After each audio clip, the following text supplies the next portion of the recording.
for ang pagiging sobrang estrikto ng tatay ni Baron Geisler sa kanyang pagre-rebelde hanggang sa mapariwara nga ang kanyang buhay. Aminado ang award-winning actor na minasaman niya ang ginagawang pagdidisiplina sa kanya ng kanyang ama, pati na rin sa kanyang mga kapatid.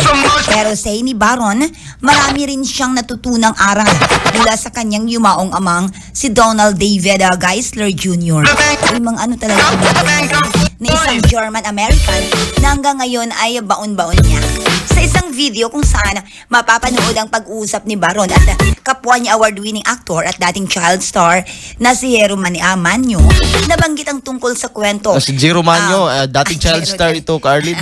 Oo, yung mga batang gwapo din. Hero, kung superhero siya. Hero. Pwede. Oo, Dollhouse.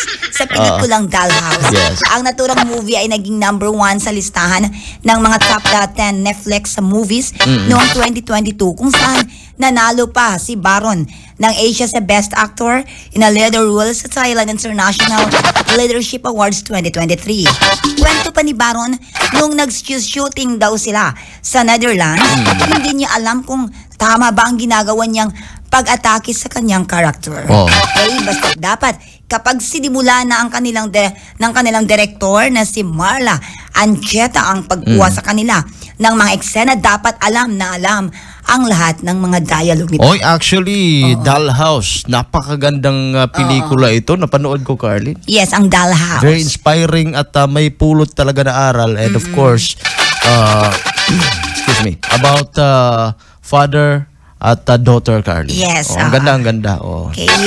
Pero sabi niya, sabog do siya doon eh. Oo. Sabog siya. Tapos, nakihit-hit di ayo. then, kinukuha na siya ng director. Talagang yun ang ating showbiz ngayon. Ay, happy Valentine's to all. Yes. Okay, and the Ate Len, ti amo, I love you. Radyo Alternatibo Balita.